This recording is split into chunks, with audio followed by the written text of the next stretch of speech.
दोस्तों स्वागत है आपका अपने चैनल ज्ञान आर्मा में। दोस्तों आज के वीडियो में हम सिंधु घाटी सभ्यता के बारे में जानेंगे। दोस्तों शुरू से लेकर अंत तक इस वीडियो को अच्छे से आप समझ लीजिएगा। सिंधु घाटी सभ्यता से जुड़ी सारी प्रश्नों का उत्तर आपको मिल जाएगा। ठीक, तो चलिए आज हम लोग सिंधु घाटी सभ्यता के बारे में जानेंगे, जिसे हड़प्पा सभ्यता के नाम से भी जाना जाता है। ध्यान से इस वीडियो को अगर आप देख लेंगे तो आपको इससे जुड़ी सारे प्रश्नों के उत्तर मिल जाएंगे। तो दोस्तों सिंधु घाटी सभ्यता, हमको पता है कि ये सभ्यता भारत की सबसे प्राचीन सभ्यता है और इस सभ्यता की जानकारी से पहले हम लोग वैदिक सभ्यता को सबसे प्राचीन सभ्यता के रूप में जानते थे, मानते थे। लेकिन अंग्रेजों के शासन काल में इसको विभिन्न स्तरों पर खोजने की प्रक्रिया प्रारंभ हुई और जब इस सभ्यता का पता चला तो यह पाया गया कि यह भारत की सबसे प्राचीन सभ्यता है। सिंधु घाटी सभ्यता भारत की सबसे प्राचीन सभ्यता है।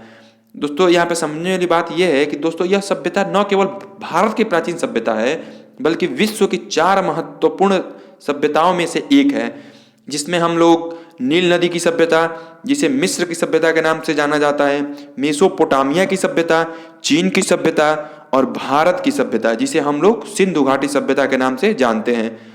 आइए दोस्तों इस सभ्यता के खोज के बारे में हम जानते हैं। दोस्तों ब्रिटिश शासन काल में जब भारत में अंग्रेजों का शासन था तो ब्रिटिश शासन काल में एक व्यक्ति थे जिनका नाम था चार्ल्स मेसन। सब अच्छे से एक एक नाम और डेट्स पे आप देखते जाइएगा, सारे प्रश्नों के उत्तर आपको मिल जाएंगे। अच्छे से समझिएगा, स्किप मत कीजिएगा वीडियो को। अगर स्किप करेंगे तो काफ़ी जानकारी आपसे छूट जाएगी। अच्छे से ध्यान से देखते जाइएगा। तो जिनका नाम था चार्ल्स मेसन, तो चार्ल्स मेसन ने अभी जो क्षेत्र पाकिस्तान में है, चार्ल्स मेसन ने जब अपनी प्रक्रिया शुरू की खोजबीन की, तो जो क्षेत्र अभी पाकिस्तान में है उस क्षेत्र का दौरा किया और इन्हें हड़प्पा सभ्यता के क्षेत्र के संबंध में कुछ जानकारियां मिली और इसी के आधार पर इन्होंने अनुमान लगाया दोस्तों कि इस क्षेत्र में कोई सभ्यता है। ये सारी घटनाएं 1826 की है। ये सारी घटनाएं 1826 की है। यह बात याद रखने वाली है दोस्तों। ध्यान पूर्वक यह पूरा वीडियो देखिएगा।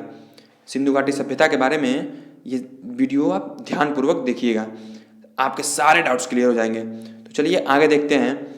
तो जो ये चार्ल्स मेसन थे जिन्होंने सबसे पहली बार सिंधु घाटी सभ्यता के संबंध में बेसिक जानकारी दी थी, लेकिन इन्होंने ये नहीं बताया था कि यहाँ पर कोई सभ्यता है। ठीक, ये इन्होंने नहीं बताया था दोस्तों। इन्होंने एक पत्रिका निकाली थी जिसका नाम था नैरेटिव ऑफ जर्नीज। सब ध्यान से समझते जाइएगा, एकदम कहानी के जैसे एकदम वीडियो शांत करके कान में ईयरफोन लगाकर सुन लीजिए, सारे डाउट्स क्लियर हो जाएंगे। फिर आपको कहीं और पढ़ने की जरूरत नहीं पड़ेगी। सिंधु घाटी सभ्यता के बारे में सारे डाउट्स आपको एक ही वीडियो में क्लियर हो जाएंगे। जर्नीज, तो जो पत्रिका निकालते थे उसका नाम था नैरेटिव ऑफ जर्नीज और इसी पत्रिका में उन्होंने इस विषय में जानकारी दी थी जो धीरे धीरे करके फैलनी शुरू हो गई दोस्तों। इसके बाद की एक घटना है बर्टन बंधु। दोस्तों बर्टन बंधु के संबंध में 1856 के आसपास में पाकिस्तान के दो क्षेत्र कराची और लाहौर के बीच में बर्टन बंधु यानी जेम्स बर्टन और विलियम बर्टन के नेतृत्व में रेलवे की पटरी बनाने का काम चल रहा था। ठीक, तभी इसी दौरान वहाँ के टीलों से ईंटें प्राप्त होनी शुरू हुई। तो वहाँ जो ईंटें मिली उनको लोगों ने अपने प्रयोग में इन लोगों ने इन ईंटों को अपने प्रयोग में ले लिया। उन लोगों ने सोचा कि यह कोई पुराना भवन रहा होगा, यहाँ पर कोई पुराना भवन रहा होगा, लेकिन यह किसी सभ्यता का अंग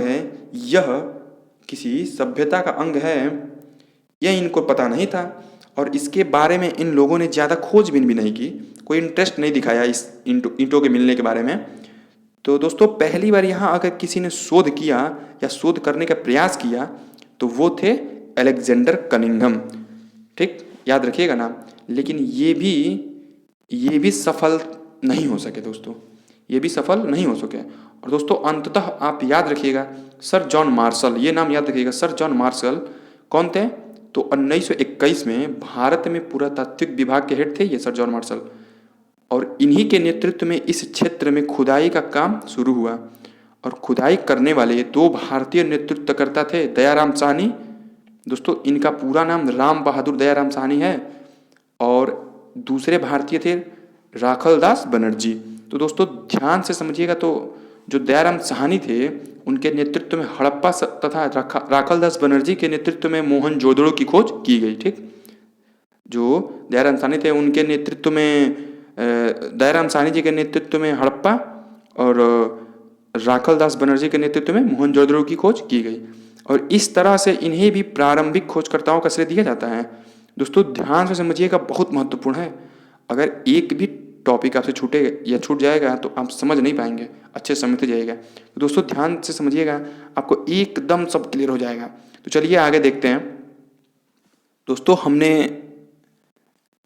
हमने खोज के बारे में समझ लिया। अब हम लोग जानते हैं काल के संबंध में। तो दोस्तों इस सभ्यता के तिथि को लेकर विद्वानों के बीच मतभेद हैं। तिथि इसकी एग्जैक्ट क्या है, इसको लेकर के बहुत मतभेद है। बहुत से विद्वानों ने बहुत से तिथि को दिया। तो सबसे पहले सर जॉन मार्शल ने दिया, क्योंकि ये सबसे मतलब इस पूरे विभाग के नेतृत्व करता थे, खुदाई विभाग के, इसलिए इनके तिथि को जानना महत्वपूर्ण है। तो चलिए जानते हैं। इन्होंने कहा 3250 बीसी से लेकर के 2750 बीसी तक सिंधु घाटी सभ्यता का काल रहा। लेकिन दोस्तों एक पद्धति होती है कार्बन 14 पद्धति, जिसके माध्यम से किसी जीवाश्म की आयु ज्ञात की जाती है। इस पद्धति के माध्यम से किसी भी जीवाश्म की आयु ज्ञात की जाती है, और इसी माध्यम के द्वारा जब आयु निकाला गया तब इसे माना गया 2300 से लेकर के 1750 बीसी। और दोस्तों इस पद्धति को सबसे ज़्यादा श्रेय दिया डीपी अग्रवाल ने। दोस्तों ये काफ़ी महत्वपूर्ण है, ध्यानपूर्वक समझ लीजिएगा, इसको अच्छे से समझ लीजिएगा। अगर आपको ये टॉपिक नहीं है तो वीडियो को पीछे करके अच्छे से समझ लीजिएगा। दोस्तों चलिए देखते हैं। वर्तमान में सबसे ज़्यादा श्रेय अगर किसी तिथि को दिया जाता है तो ये 2300 से लेकर 1750 है। हालांकि अलग अलग विद्वानों ने इसके संबंध में अलग अलग विचार दिए, परंतु अंततः ज़्यादा विद्वान इसी तिथि पर सहमत हुए। दोस्तों अब हम लोग इस सभ्यता के नामकरण के बारे में जानते हैं। तो सिंधु घाटी सभ्यता के 3 विशेष रूप से नाम देखने को मिलते हैं। पहला नाम तो सिंधु घाटी सभ्यता। तो जानते हैं सिंधु घाटी सभ्यता इसका नाम क्यों पड़ा। ये तो समझने वाली बात है, क्यों इसको सिंधु घाटी सभ्यता ही कहा गया। तो चलिए जानते हैं। तो दोस्तों प्रारंभ में जितने स्थल खोजे जा रहे थे वे दरअसल सिंधु नदी और उसके सहायक नदियों के किनारे पाए जा रहे थे। तो जैसा कि आप जानते हैं शुरू से परंपरा विकसित रही थी कि नील नदी की सभ्यता, वांगहू नदी की सभ्यता। तो ऐसा ही माना गया कि भारत में भी यह सभ्यता जो है वह सिंधु नदी के किनारे ही है, तो इसलिए इसे सिंधु घाटी सभ्यता नाम दे दिया गया। लेकिन बाद में चलकर ऐसा पाया गया कि यह केवल सिंधु नदी ही नहीं बल्कि सरस्वती नदी के किनारे भी मुख्य रूप से इसके स्थल हैं, और परिणाम स्वरूप इसे सिंधु एवं सरस्वती की सभ्यता का नाम दिया गया। हालांकि ये नाम कुछ इतिहासकारों के बीच ही प्रचलित रहे और किताबों में इस नाम को बहुत कम महत्व दिया गया, बहुत कम स्थान दिया गया है। अब हम चर्चित व सबसे महत्वपूर्ण है जो चीज़ वह है हड़प्पा सभ्यता। तो दोस्तों इतिहास में एक कल्चर रहा है, यदि किसी सभ्यता के नामकरण में किसी प्रकार की समस्या उत्पन्न होती है तो उस सभ्यता का नामकरण उस स्थल के नाम पर कर दिया जाएगा या कर दिया जाता था जिस स्थल की खुदाई सबसे पहले होती थी। तो दोस्तों पहले हमने पढ़ा था कि 1921 में दयाराम साहनी जी के नेतृत्व में खोजा गया सबसे पहला स्थल हड़प्पा था। दोस्तों वर्तमान में यह पाकिस्तान के क्षेत्र में है हड़प्पा। यह हड़प्पा दोस्तों सिंधु घाटी सभ्यता का सबसे पहला स्थल था। यही कारण है कि सभ्यता का इसे एक नाम दे दिया गया सिंधु घाटी सभ्यता। हड़प्पा सभ्यता तो दोस्तों नाम दिया गया। तो दोस्तों आशा करता हूँ कि आप लोगों को अच्छे से समझ गए होंगे कि इसे हड़प्पा सभ्यता क्यों नाम दिया गया। तो दोस्तों अब हम आगे चलते हैं, आगे बढ़ते हैं और इसके उद्भव के बारे में जानते हैं। दोस्तों इस संबंध में भी विद्वानों में मतभेद दिखाई देता है। इसके उद्भव संबंध में भी क्या मतभेद दिखाई दे रहा है, क्या देता है। तो जो विदेशी विद्वान थे दोस्तों, मुख्य रूप से sir John Marshall, wheeler garden, child, ये लोगों ने इन लोगों ने क्या किया कि सिंधु घाटी सभ्यता के निर्माता की जब बात आई, जैसे हम लोग जानते हैं कि वैदिक सभ्यता के निर्माता आर्य थे, तो उसी तरह से यह जानने का प्रयास किया गया कि सिंधु घाटी की सभ्यता के निर्माता कौन थे। ये जानने का प्रयास किया गया। अब इस सभ्यता में जब समस्या मतलब इस बात के लिए जब समस्या आनी शुरू हुई तो जो विदेशी इतिहासकार थे मुख्य रूप से उन लोगों ने विदेशी मत को प्रधानता दी। क्योंकि क्योंकि क्यों दी विदेशी मत को प्रधानता, आइए इसके बारे में थोड़ा हम लोग समझते हैं। तो भारत के सिंधु घाटी सभ्यता के थोड़ा सा आगे बढ़ने पर या पहले मेसोपोटामिया सभ्यता थी, ठीक दोस्तों। उसके आगे बढ़ने पर अफ्रीका में मिस्र की सभ्यता थी। तो मेसोपोटामिया की सभ्यता के अंदर ही एक सभ्यता थी जिसको सुमेरियन सभ्यता कहा जाता था। तो विदेशी इतिहासकारों ने यह मत व्यक्त किया कि इस सभ्यता का निर्माण सुमेरियन सभ्यता के लोगों ने किया और यही लोग आकर के यहाँ बसे और धीरे धीरे भवन बनाना शुरू किया, सभ्यता का विकास किए और इस सभ्यता के पूर्ण निर्माता सुमेरियनों को माना। और ये मानने वाले विचारों में sir John Marshall, wheeler garden, child, daddy Kaushambi आदि मुख्य रूप से प्रसिद्ध रहे। दोस्तों मुख्य रूप से विदेशी इतिहासकार ही इसे मानते हैं, इस बात को, इस पद्धति को। दोस्तों फिर दूसरा मत है स्थानीय मत। तो ये बहुत महत्वपूर्ण है। ज़्यादातर भारतीय इतिहासकारों ने और कुछ विदेशी इतिहासकारों ने भी माना कि नहीं, सिंधु घाटी सभ्यता का निर्माता भारतीय ही थे। इन्होंने भी अपने तर्क दिए और मुख्य विदेशी इतिहासकारों ने भी अपने तर्क दिए। विदेशी मत वालों ने अपने तर्क रखे कि जिस प्रकार भवन सुमेरिया में पाए जाते थे उसी प्रकार के भवन सिंधु घाटी सभ्यता में भी पाए जाते हैं। वो भी मुहरों का प्रयोग करते थे और ये भी मुहरों का प्रयोग करते थे। उनकी भी कुछ धार्मिक परंपराएं भारत से मिलती जुलती थी, लेकिन जब स्थानीय परंपरा की बात आई, तो स्थानीय मत की बात आई, तब इन्होंने भी अपने तर्क दिए। इन्होंने अपने तर्क क्या रखे ये समझिएगा। दोनों में भवन जरूर पाए जाते हैं, मतलब स्थानीय लोगों का कहना है दोनों में भवन जरूर पाए जाते हैं, लेकिन नालियों की व्यवस्था अलग अलग थी। दोनों में ईंटों का आकार भी अलग अलग थे। ये बात भी तो सही है, दोनों में ईंटों के आकार भी अलग अलग थे, दोनों में मोहरों की क्वालिटी अलग अलग थे। नतीजा ये हुआ कि स्थानीय मत को इन्होंने सिद्ध करने का प्रयास किया और इस संबंध में दो मत आप मुख्य रूप से याद रखिएगा। पहला द्रविड़। दोस्तों कई परीक्षाओं में पूछे जा चुके हैं इस बात कि सिंधु घाटी सभ्यता के मुख्यतः निर्माता कौन थे। तो द्रविड़ जात के लोग मुख्य निर्माता थे और राखल दास बनर्जी ने यह तर्क दिया कि सिंधु घाटी सभ्यता के निर्माता कोई और नहीं बल्कि द्रविड़ थे। इसके अलावा TN रामचंद्र और लक्ष्मण स्वरूप पुशालकर ने कहा कि नहीं, इसके निर्माता आर्य थे। हालांकि इस विचार को बहुत कम मान्यता दी जाती है। इसका कारण यह माना जाता है कि वैदिक सभ्यता के निर्माता आर्य हैं और उनका काल बिल्कुल सिंधु घाटी सभ्यता से मैच नहीं करता है। तो कहा जाता है कि यदि आर्य इतने पहले आ गए थे, अगर उन्हें ईंटों के घर में रहने की जानकारी थी, तो फिर वे वैदिक काल में आकर झोपड़ी में क्यों रहते हैं। तो इसलिए इसको कम मत दिया जाता है, ठीक। और सबसे ज़्यादा मत द्रविड़ों को दिया जाता है, ठीक है। तो आशा करता हूँ दोस्तों आप लोग अच्छे से सब वीडियो समझ में आ रहा होगा। तो यहाँ से हमने दो मत देखा, विदेशी मत और स्वदेशी मत, अर्थात स्थानीय मत जिसमें मुख्य रूप से द्रविड़ के बारे में राखल दास बनर्जी ने बताया। तो दोस्तों अब हम विशेषता के तरफ चलते हैं इस सभ्यता के। यहाँ से हम लोग बहुत कुछ जानेंगे, विशेषता से बहुत कुछ जानेंगे। तो सबसे पहली विशेषता नगरीय सभ्यता। भारत की पहली नगरीय सभ्यता, यानी नगरीय सभ्यताओं का पहला जन्म भारत में कभी होता है तो सिंधु घाटी सभ्यता के रूप में होता है और यहीं से सबसे पहले नगरीय स्वरूप का विकास प्रारंभ हो जाता है। नगर की जितनी भी विशेषताएं थीं, जैसे पक्के भवन होना, सड़कें चौड़ी होना, नालियों की व्यवस्था होनी, इस तरह की सारी सुख सुविधाएं दोस्तों इस सभ्यता में मौजूद थे। और मुख्यतः यह नगर जो कि व्यापार प्रधान हुआ करते थे, ये सभ्यता में मौजूद थे।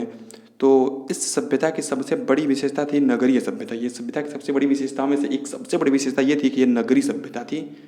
दूसरी जो सबसे मुख्य विशेषता जो महत्वपूर्ण है वह है कांस्ययुगीन सभ्यता।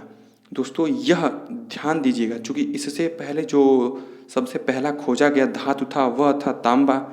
तो तांबा और टीन, इन दो धातुओं को मिलाने से एक धातु तैयार हुआ कांस्य, और इस कांस्य का उपयोग जिस सभ्यता के दौरान किया गया उसी सभ्यता को हम लोग कहते हैं कांस्य युगीन सभ्यता।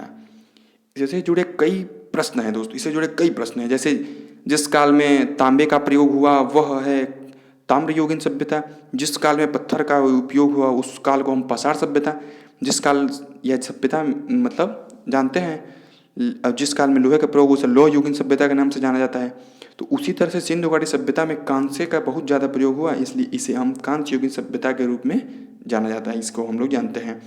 अब अगले विशेषता को देखते हैं दोस्तों। अगली विशेषता है आद्य ऐतिहासिक सभ्यता। अब हम इससे क्या तात्पर्य दोस्तों, आद्य ऐतिहासिक सभ्यता से क्या तात्पर्य है ये हम लोग जानते हैं।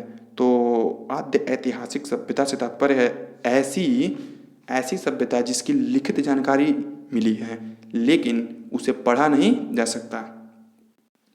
लिखित जानकारी तो मिली है लेकिन उसे पढ़ा नहीं जा सकता। अब यहाँ ध्यान दीजिएगा, 3 प्रकार के वर्ड प्रयोग किए जाते हैं, 3 प्रकार के वर्ड प्रयोग किए जाते हैं इतिहास में। एक प्राग ऐतिहासिक सभ्यता, एक आदि ऐतिहासिक सभ्यता और एक इतिहास, जिसको हम इतिहास बोलते हैं, एक इतिहास प्रॉपर। दोस्तों प्राग ऐतिहासिक सभ्यता में वे सभ्यताएं होती हैं जिनके बारे में ना तो लिखित जानकारी मिली है और ना ही लिखित जानकारी को पढ़ा जा सकता है। लिखित जानकारी मिली ही नहीं तो उसे पढ़ेंगे क्या। तो जैसे पाषाण काल में प्रागैतिहासिक काल के अंतर्गत आते हैं, पाषाण काल प्रागैतिहासिक काल के अंतर्गत आते हैं। आद्य ऐतिहासिक काल में वे सभ्यताएं आती हैं जिनसे लिखित जानकारी तो मिली है लेकिन उसे पढ़ा नहीं जा सकता। तो सिंधु घाटी सभ्यता वैसी ही सभ्यता है और यहाँ से जो लिपि मिली थी वह चित्रलिपि थी दोस्तों। कुछ चित्र के माध्यम से बनाए गए थे और उसे पढ़ने का प्रयास किया जा रहा है लेकिन अभी तक इसमें सफलता नहीं मिली है। यही कारण है कि इस सभ्यता को आद्य ऐतिहासिक सभ्यता कहा जाता है। और जैसे ही लिखित स्रोत को पढ़ लिया जाएगा इसे हम नाम दे देंगे इतिहास। तो ये 3 वर्ड आप याद रखेंगे। तो अब हम आगे देखते हैं। अगला है शांति प्रिय सभ्यता। ये एक बहुत बड़ी विशेषता है। इसे शांति प्रिय सभ्यता क्यों कहा जाता है ये जानते हैं। प्राचीन समय के अधिकतम सभ्यताओं में हम देखते हैं कि युद्ध एक मुख्य आधार था। किसी भी विषय पर, चाहे वह कोई भी विषय हो, उसके लिए युद्ध लड़े जाते थे। लेकिन सिंधु घाटी सभ्यता में एक विशेषता यह देखने को मिलती है कि इस दौरान लोग शांति प्रिय थे। किसी भी प्रकार के युद्ध के बारे में जानकारी नहीं मिलती है। पूरी खुदाई के दौरान दोस्तों, पूरे जितना भी खुदाई हुआ, पूरे खुदाई के दौरान कोई अस्त्र शस्त्र नहीं मिले हैं, जिससे यह अनुमान लगाया जाता है कि ये लोग शांति प्रिय थे। मतलब कोई अस्त्र शस्त्र मिला ही नहीं तो इससे अनुमान लगा लिया जाता है कि ये लोग काफ़ी शांति प्रिय थे। उस सभ्यता के लोग काफ़ी शांति प्रिय थे, शांति से रहते थे दोस्तों। अब हम इसकी अगली विशेषता के बारे में जानते हैं, तो है व्यापार के बारे में। तो व्यापार प्रधान जितनी भी प्राचीन सभ्यताएं रही हैं उसमें से अधिकतम कृषि प्रधान रही हैं। उन सभ्यताओं में कृषि पर ही विशेष ध्यान दिया जाता था, लेकिन इस काल में व्यापार को बहुत प्रधानता दी गई। जैसे आज भी अगर हम देखें तो शहरों में व्यापार ज़्यादा होता है, वहाँ खेती किसानी वहाँ पर, या कहें कि कृषि कार्य तो होता नहीं। तो उसी तरह से सिंधु घाटी सभ्यता में शहरें अत्यधिक प्रसिद्ध थीं। शहरें जो सिंधु घाटी सभ्यता में थे वो अत्यधिक प्रसिद्ध थी और शहरें व्यापार का एक प्रमुख केंद्र थे। वहाँ से व्यापार किए जाते थे और इसी कारणवश सिंधु घाटी सभ्यता को एक व्यापार प्रधान सभ्यता के रूप में देखा जाता है। अब आगे है विस्तृत सभ्यता। तो इस सभ्यता का विस्तार बहुत बड़े क्षेत्र में था। इस सभ्यता का विस्तार दोस्तों बहुत बड़े क्षेत्र में था। इसके अलावा इसके विभिन्न आधारों को भी हम विशेषता के रूप में जान सकते हैं। जैसे इस समय की राजनीतिक व्यवस्था कैसी थी, आर्थिक व्यवस्था कैसी थी, सामाजिक और सांस्कृतिक व्यवस्था कैसी थी, तो इन सब के बारे में जान सकते हैं दोस्तों। तो आगे चलिए पहले हम इन्हीं सभी के बारे में हम विस्तृत रूप से जानते हैं, विस्तृत रूप से इनको हम समझते हैं। तो अगर राजनीतिक जीवन की बात करें तो ज़्यादातर इतिहासकारों ने अनुमान लगाया है, क्योंकि इस सभ्यता के बारे में हमें कुछ भी लिखित नहीं मिला है और जो लिखा है उसे हम कभी भी जो भी इसके बारे में लिखित में मिला है, चित्रों के माध्यम जो कुछ भी बताने का प्रयास किया गया है उसे हम आज तक पढ़ नहीं पाए। यही कारण है कि विभिन्न क्षेत्रों में कई ऐसे बिंदु मिलेंगे जो अनुमान पर आधारित हैं। जैसे राजनीतिक जीवन, अब राजनीतिक जीवन में क्या यहाँ लोकतंत्र था, क्या यहाँ प्रजातंत्र था, क्या यहाँ राजतंत्र था, या यहाँ कैसी शासन व्यवस्था थी। तो चूंकि लिपि की जानकारी मिली है, लेकिन लिपि के लिखित साक्ष्य को पढ़ा नहीं जा सकता है। ऐसे में स्रोतों के अभाव के कारण यह स्पष्ट जानकारी नहीं मिली या नहीं मिल पाती है कि आखिर में यह जो शासन व्यवस्था थी वह कैसी थी, लोकतंत्र थी या राजतंत्र थी।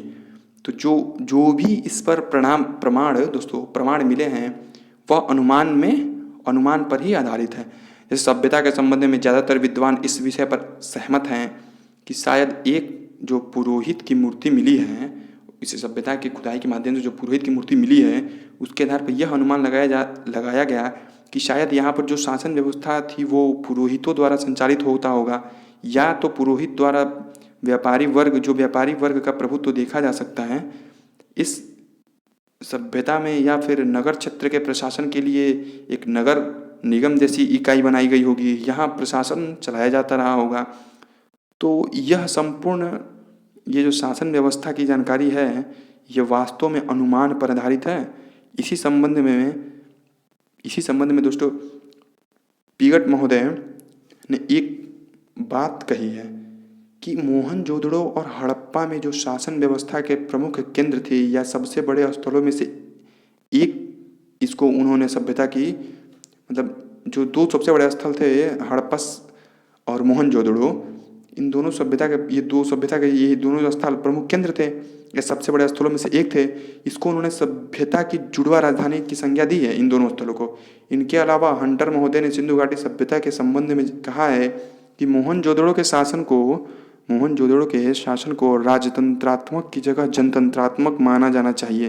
अर्थात उनका मानना था कि यहाँ के राजतंत्र के प्रमाण जो तो नहीं मिलते हैं, यहाँ पर राजतंत्र के प्रमाण तो नहीं मिलते, लेकिन ये अनुमान लगाया जा सकता है कि यह राजतंत्र की व्यवस्था की जगह जनतंत्रात्मक व्यवस्था मौजूद थी।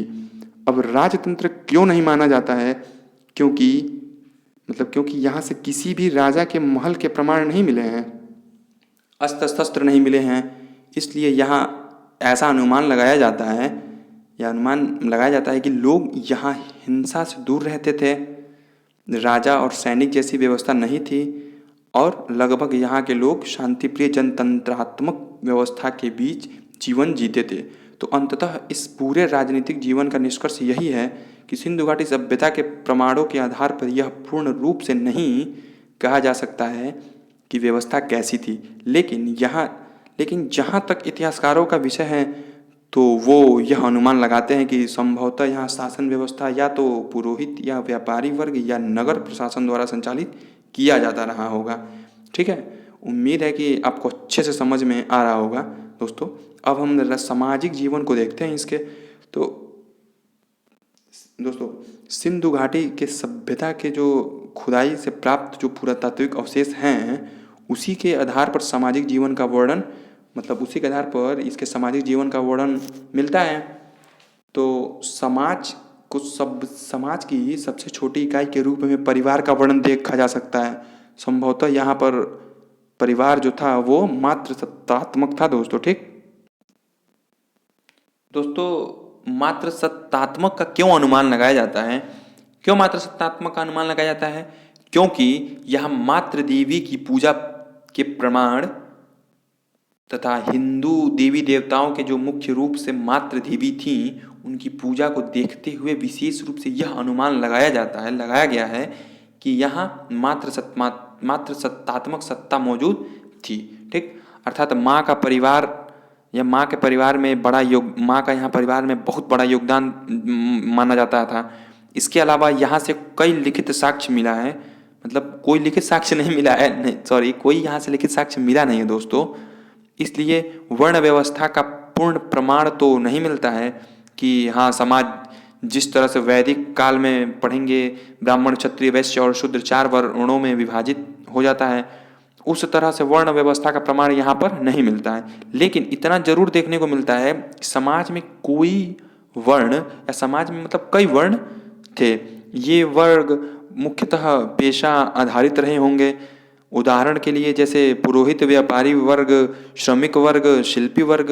तो इसी तरह से समाज में कई वर्ग जरूर थे, लेकिन पूर्ण रूप से वर्ण व्यवस्था थी या नहीं, इसका प्रमाण नहीं मिलता है। इसके अलावा सभ्यता के लोग जो थे वो शांतिपूर्ण तरीके से रहते थे, शांति प्रिय थे। इसके अलावा समाज में लोग शाकाहारी एवं मांसाहारी दोनों प्रकार के भोजन करते थे, क्योंकि कई खुदाई के बाद यहाँ से मछली के कांट तथा उनके मांस के अवशेष मिले हैं। मछली के कांट तथा उनके मांस के अवशेष मिले हैं, जिनसे यह उम्मीद लगाया जाता है कि यहाँ के लोग शाकाहारी एवं मांसाहारी दोनों प्रकार के भोजन करते थे। इसके अलावा आभूषण और वस्त्र के संबंध में पुरुष एवं महिलाओं ये दोनों ही आभूषण का प्रयोग करते थे। तथा आपको पता भी है कि चनहुदड़ों में मनके बनाने का कारखाना मिला है। आगे आप देखेंगे। इसके अलावा वस्त्र में सूती वस्त्र और साथ साथ ये ऊनी वस्त्र का भी प्रयोग करते थे।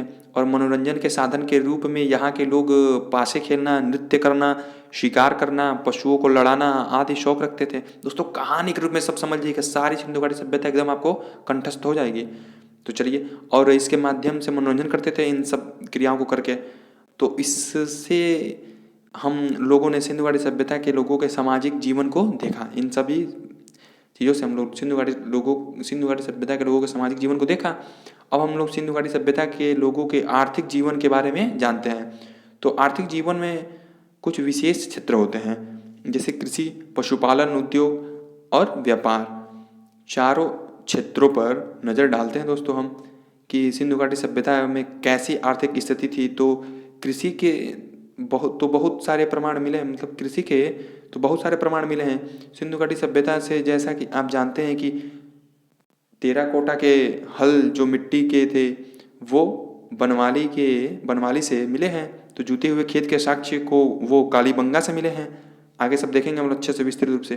तो इस तरह से इस सभ्यता के लोग जुताई, बुआई, सिंचाई, दोस्तों सिंचाई मुख्यतः वर्षा के माध्यम से ही होती थी। यहाँ पे नहरों का ज़्यादा विकास तो था नहीं। तो इस सभी विधि से वो परिचित थे दोस्तों। इन सारी विधियों से वो लोग, उस सभ्यता के लोग परिचित थे। और कृषि की जितनी भी व्यवस्था थी वो सबसे अच्छी तरह से परिचित थे। जितनी भी व्यवस्थाएं होती थी कृषि के बारे में, कृषि को लेकर के वो सबसे अच्छी तरह से परिचित थे। और इसके प्रमाण भी आपको मिले हैं। इसके अलावा फसलों में ये लोग गेहूँ, जौ, मटर, कई तरह के फसल थे जिनसे ये लोग परिचित थे। इसमें से सबसे महत्वपूर्ण ये कपास है, क्योंकि कपास की सबसे पहली बार खोज या प्रमाण जो है वह मतलब सिंधु घाटी सभ्यता में मिलती है। और यहीं से सूती वस्त्रों का दौर शुरू होता है। इसके अलावा चावल के भी प्रमाण मिले हैं, लेकिन बहुत कम मिले हैं दोस्तों चावल के प्रमाण। आपको बता दें कि लोथल और रंगपुर ये दो जगह थे जहाँ से चावल और चावल के भूसे के प्रमाण मिले हैं। सब अच्छे से समझते जाइएगा, एकदम ध्यानपूर्वक सुनिएगा। तो चावल का बहुत ज़्यादा प्रमाण तो मिला नहीं है। और नहीं मिलने वाले फसलों में दो फसल आपको याद रखना है, गन्ना और रागी। ये दो ऐसे फसल हैं जिनके प्रमाण इस सभ्यता में नहीं मिला है। बात करें पशुपालन की, तो पशुपालन में प्रिय पशु के रूप में कुंवड़ वाले सांड, प्रिय पशु के रूप में इनके कुंवड़ वाले सांड का प्रयोग देखने को मिलता है। और इसके अलावा एक सींग वाले गेंडे का चित्रण मिलता है, जो केवल एक काल्पनिक पशु के रूप में ही माना जाता है। और कुंवड़ वाला सांड सबसे प्रिय पशु के रूप में देखा जाता था। इसके अलावा गाय, घोड़ा आदि से भी ये लोग परिचित थे। और घोड़े के बारे में आपको बता दें कि घोड़े के बहुत ज़्यादा तो मतलब साक्ष्य नहीं मिले, लेकिन सुरकोटदा जैसे क्षेत्र में इसके हड्डियों तथा और अस्थिपंजर के अवशेष मिले हैं घोड़े के। तो पशुपालन से ये अच्छी तरह से परिचित थे तथा पशुपालन का प्रयोग मुख्य रूप से कृषि में सहयोग के रूप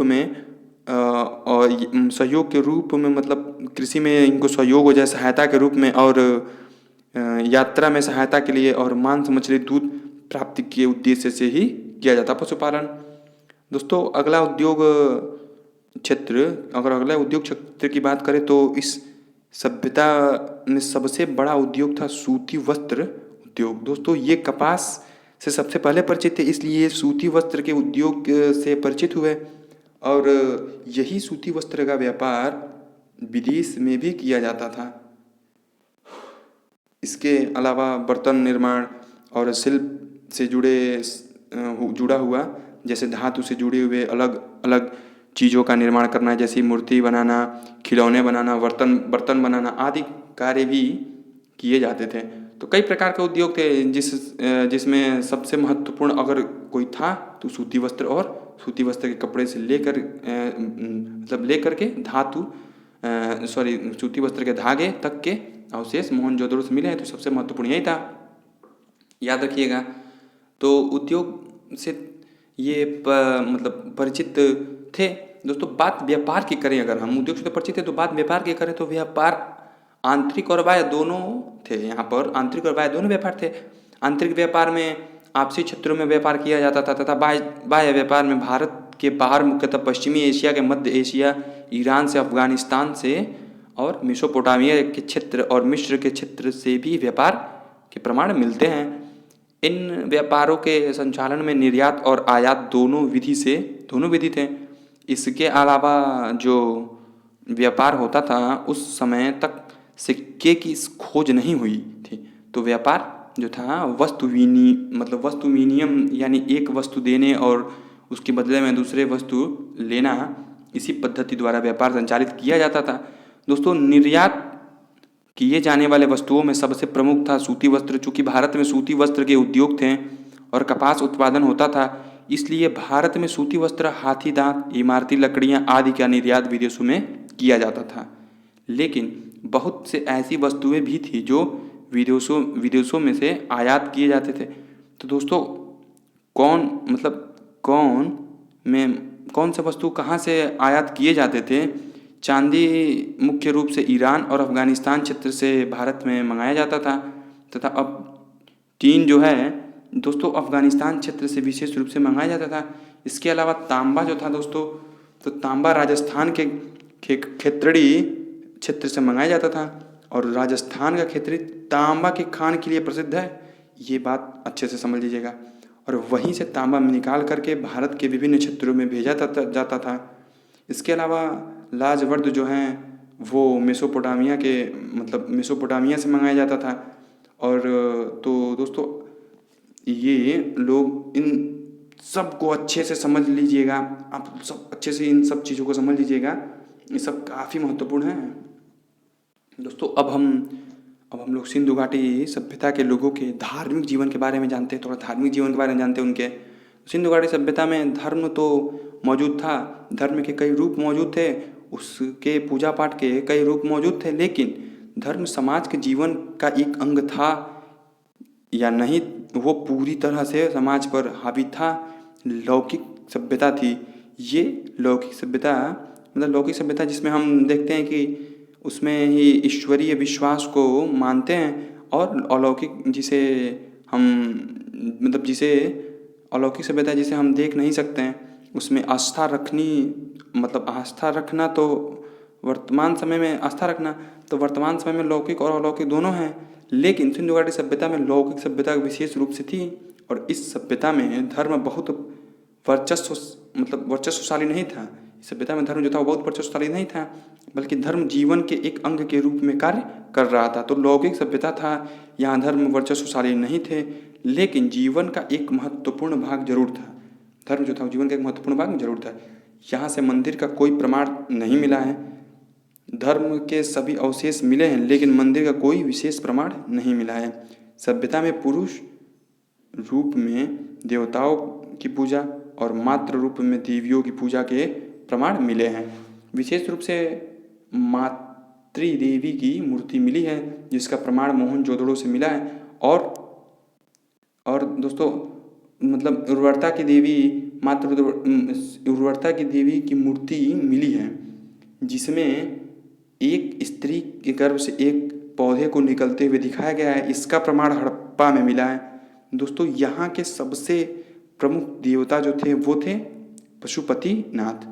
हड़प्पा से एक मोहर पर 3 मुख वाले देवता के प्रमाण मिले हैं, जिनके चारों ओर कई पशु बैठे हुए हैं। इन पशुओं पर नियंत्रण स्थापित करने वाले देवता को ही पशुपतिनाथ नाम दिया गया, और इस पूरे सभ्यता के सबसे प्रमुख देवता के रूप में इन्हीं को जाना जाता है। ठीक, तो पशुपतिनाथ देवता के रूप में एक मोहर हैं, मतलब एक मोहर से इनकी आकृति प्राप्त की गई है पशुपतिनाथ देवता की। इसके अलावा इस सभ्यता में नाग पूजा, लिंग योनि पूजा, स्वास्तिक चिन्ह, वृक्ष की पूजा, पशु की पूजा आदि के प्रमाण मिले हैं। अर्थात प्रकृति से जुड़े थे, प्रकृति से जुड़े हुए विभिन्न, मतलब ये लोग प्रकृति से जुड़े थे तो प्रकृति से जुड़े हुए विभिन्न चीज़ें जो मानव जीवन में हितकारी थे, उन्हें लाभ देते थे, उन सब की पूजा सिंधु घाटी सभ्यता में की जाती थी। ठीक, इसके अलावा दोस्तों देखें तो स्वास्तिक चिन्ह, जो स्वास्तिक चिन्ह आज भी उपयोग में लाया जाता है स्वास्तिक, तो इसका भी सबसे पहला प्रमाण सिंधु घाटी सभ्यता में मिलता है। ठीक, इसके अलावा अग्निकुंड अर्थात अग्नि की पूजा के भी प्रमाण मिले हैं। खास करके कुंड प्राप्त हुए हैं, मतलब खास करके लोथल और कालीबंगा से कुंड प्राप्त हुए हैं, जिससे यह अनुमान लगाया गया है कि शायद हवन कुंड के माध्यम से अग्नि की पूजा की जाती रही होगी। तो ये जो विभिन्न पूजा संबंधित या धर्म से संबंधित अवशेष जो सिंधु घाटी सभ्यता से मिले हैं, ये दर्शाते हैं कि यहाँ के लोगों के जीवन में धर्म एक अभिन्न अंग के रूप में था। तो हमने सिंधु घाटी सभ्यता के लोगों के विभिन्न राजनीतिक, सामाजिक, आर्थिक तथा धार्मिक जीवन को अच्छे से समझा। अब हम सिंधु घाटी सभ्यता के विस्तार को समझते हैं। इसका विस्तार कहाँ से कहाँ था तथा इसके प्रमुख स्थलों को जानते हैं। तो चलिए समझते हैं सिंधु घाटी सभ्यता का विस्तार के बारे में। दोस्तों, अफगानिस्तान में इसके 2 जगह मिले हैं, पहला मुंडीगाक और दूसरा सोरतुगई। पाकिस्तान में लगभग 500 स्थल मिले हैं और भारत में लगभग 1000 स्थल मिले हैं। इसलिए लगभग 1500 जगह खोजी गई हैं, लेकिन अफगानिस्तान में उन 2 जगहों को आप अच्छे से याद रखिएगा, मुंडीगाक और सोरतुगई। दोस्तों, सिंधु घाटी सभ्यता का स्थल बहुत विस्तृत था। दोस्तों, पाकिस्तान में 3 राज्यों में मिलता है इसके स्थल। 3 राज्य मुख्य रूप से बलूचिस्तान प्रांत, सिंध प्रांत और भारत में जिन मतलब राज्यों में मिलता है। पाकिस्तान में पंजाब में मिलता है, जो पाकिस्तान में भी पंजाब है।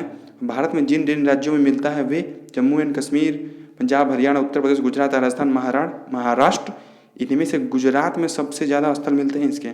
तो अब हम लोग ये मतलब मैप के माध्यम से समझते हैं इसके बारे में अच्छे से, कि मैप के माध्यम से समझते हैं कि आपको पता है कि दोस्तों, आप लोग को पता ही होगा कि 3 देशों में फैला हुआ था, मुख्य रूप से पाकिस्तान, अफगानिस्तान और भारत। ये जो था हड़प्पा सभ्यता मुख्य रूप से 3 देशों में फैला हुआ था, पाकिस्तान, अफगानिस्तान और भारत।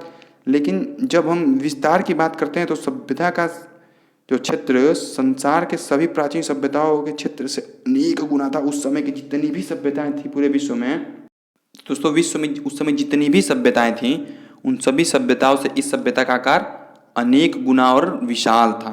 दोस्तों, माना जाता है कि इस परिपक्व सभ्यता के केंद्र स्थल पंजाब तथा सिंध में था। तत्पश्चात इसका विस्तार दक्षिण और पूर्व की दिशा में हुआ। इस प्रकार हड़प्पा संस्कृति के अंतर्गत पंजाब, सिंध, बलूचिस्तान के भाग ही नहीं बल्कि गुजरात, राजस्थान, हरियाणा और पश्चिमी उत्तर प्रदेश के सीमांत भाग भी थे। ठीक, इसका फैलाव उत्तर में मांडा में चेनाब नदी के तट से लेकर के दक्षिण में दैमाबाद महाराष्ट्र तक और पश्चिम में बलूचिस्तान के मकरान समुद्र तट से सुतका गेंडोर पाक के सिंध प्रांत से लेकर के उत्तर पूर्व में आलमगीरपुर में हिरण्य तक, मेरठ और कुरुक्षेत्र तक था। दोस्तों ठीक, समझिएगा अच्छे से। दोस्तों, इसका प्रारंभिक विस्तार जो प्राप्त था उसमें संपूर्ण क्षेत्र त्रिभुजाकार, उत्तर में जम्मू के मांडा से लेकर दक्षिण में गुजरात के भोक्तार और तथा और पश्चिम में अफगानिस्तान के सुतका गेंडोर से पूर्व में उत्तर प्रदेश के मेरठ तक था। ठीक, और इसका क्षेत्रफल 20 लाख वर्ग किलोमीटर था। ठीक दोस्तों, इस तरह यह क्षेत्र आधुनिक पाकिस्तान से तो बड़ा है ही, प्राचीन मिस्र और मेसोपोटामिया से भी बड़ा है। प्राचीन मिस्र की जो सभ्यता थी मेसोपोटामिया, उससे भी बड़ा है ये। दोस्तों, अब तक भारतीय उपमहाद्वीप में इस संस्कृति के कुल 1500 स्थलों का पता चल चुका है। इनमें से कुछ आरंभिक अवस्था के हैं तो कुछ परिपक्व अवस्था के। ठीक, इसमें से जो जितने स्थल को पता लगाया गया उसमें से कुछ प्रारंभिक अवस्था के हैं और कुछ परिपक्व अवस्था के। दोस्तों, परिपक्व अवस्था वाले कम जगह ही हैं। परिपक्व अवस्था वाले इस सभ्यता को लेकर के काफ़ी कम जगह ही हैं। परिपक्व अवस्था वाले कम जगह ही हैं। दोस्तों इनके दो महत्वपूर्ण नगर पंजाब का हड़प्पा और सिंधु का मोहनजोदड़ो दोनों ही वर्तमान में पाकिस्तान में हैं। जो ये दो प्रमुख स्थल, ये दोनों अभी वर्तमान समय में पाकिस्तान में हैं। दोनों एक दूसरे से 483 किलोमीटर दूर थे और इंदस नदी मतलब के द्वारा ये दोनों जुड़े हुए थे। तीसरा नगर मोहनजोदड़ो 130 किलोमीटर दूर दक्षिण में चनहुदड़ो स्थल पर था। ठीक, तो चौथा नगर गुजरात के खंबात की खाड़ी के ऊपर लोकथल नामक स्थान पर। दोस्तों इसके अतिरिक्त दोस्तों राजस्थान के उत्तरी भाग में कालीबंगा तथा हरियाणा के हिसार जिले का बनमाली, इन सभी स्थलों पर परिपक्व तथा उन्नत हड़प्पा संस्कृति के दर्शन होते हैं। इन सभी स्थलों पर परिपक्व तथा उन्नत हड़प्पा संस्कृति के दर्शन होते हैं। सूतकागेंडोर तथा सूरकोतड़ा के समुद्र तटीय नगरों में भी इस संस्कृति की परिपक्व अवस्था दिखाई देती है। दोस्तों हड़प्पा अवस्था गुजरात के काठियावाड़ प्रायद्वीप में रंगपुर और रोजड़ी स्थलों पर भी पाई गई है। इस सभ्यता की जानकारी सबसे पहले 1826 में चार्ल्स मेसन को प्राप्त हुई। दोस्तों अब हम सिंधु घाटी सभ्यता के प्रमुख स्थलों के बारे में विस्तृत रूप से जानते हैं। जितने भी स्थल मिले हैं उनके बारे में थोड़ा विस्तृत रूप से जानते हैं, काफी महत्वपूर्ण है। तो चलिए देखते हैं दोस्तों सबसे पहले हम हड़प्पा के स्थल को जानते हैं। हड़प्पा के नाम पर ही सिंधु घाटी सभ्यता का नाम सिंधु घाटी सभ्यता के नाम से जाना जाता है, क्योंकि यहाँ पहला स्थल था जिसे खोजा गया। हड़प्पा पहला स्थल जिसे खोजा गया तथा हड़प्पा और मोहनजोदड़ो को संयुक्त रूप से सिंधु घाटी सभ्यता का मतलब राजधानी के रूप में भी जाना जाता है, इन दोनों को संयुक्त रूप से। दोस्तों वर्तमान में हड़प्पा पाकिस्तान के मांटेगोमरी जिले में पड़ता है, जो पंजाब प्रांत में है। दोस्तों यह रावी नदी के किनारे है। दयाराम साहनी ने दोस्तों 1921 में सबसे पहले हड़प्पा की खोज की थी। दोस्तों अब हम जानते हैं कि हड़प्पा में कौन कौन सी महत्वपूर्ण चीज़ें मिली हैं। ये काफ़ी महत्वपूर्ण भी हैं, जो हाथ से मिली हुई वस्तुएं काफ़ी महत्वपूर्ण है, ये समझिएगा। तो समझना तो सबसे पहली बात तो यह है कि हड़प्पा सिंधु घाटी सभ्यता का सबसे पहला खोजा गया स्थल था। इसके अलावा यहाँ से विशाल अन्नागार, जहाँ अन्न भंडारण के केंद्र होते हैं उनको अन्नागार या कहा जाता है। तो अन्न भंडारण के केंद्र को अन्नागार भी कहा जाता है। तथा यहाँ से कांस्य के दर्पण और R37 दोस्तों R37 एक कब्रिस्तान मिला है। सिंधु घाटी सभ्यता में शवों को जलाने और दफनाने दोनों तरह के विधि मिली है। तो दफनाने की कब्रिस्तान के रूप में R37 के रूप में हड़प्पा से प्राप्त हुई है, जबकि जलाने की विधि मोहनजोदड़ो से प्राप्त हुई है। दोस्तों इसके अलावा श्रमिकों के आवास के प्रमाण मिले हैं। तो ये कुछ महत्वपूर्ण वस्तुएं या प्रमाण थी जो आपके लिए जानना बहुत जरूरी थी। दोस्तों अच्छे से इनको समझ लीजिएगा। दोस्तों अब हम मोहनजोदड़ो को देखते हैं। तो मोहनजोदड़ो इस सभ्यता का सबसे बड़ा स्थल था। ये पाकिस्तान के लरकाना से मिला है।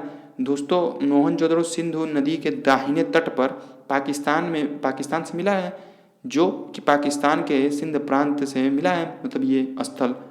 इसकी खोज राखलदास बनर्जी ने की थी। 1922 में इसकी खोज की गई। दोस्तों यहाँ से एक विशाल अन्नागार प्राप्त हुआ है और एक विशाल स्नानागार मिला है। इसके अलावा एक कांस्य की मूर्ति मिली है जो नग्न मूर्ति के रूप में है। इसके अलावा एक पुरोहित की मूर्ति मिली है। इसके अलावा दोस्तों एक महाविद्यालय भी मोहनजोदड़ो से मिला है तथा एक श्रृंगी पशु जो वहाँ के सबसे प्रमुख पशु में शामिल था, एक प्रकार का धार्मिक पशु भी माना जाता था। उसकी मुद्राओं पर अंकित चित्र मिले हैं दोस्तों यहाँ से। ये सब काफ़ी महत्वपूर्ण है, काफ़ी अच्छे से समझिएगा दोस्तों। अब हम आते हैं लोथल की ओर।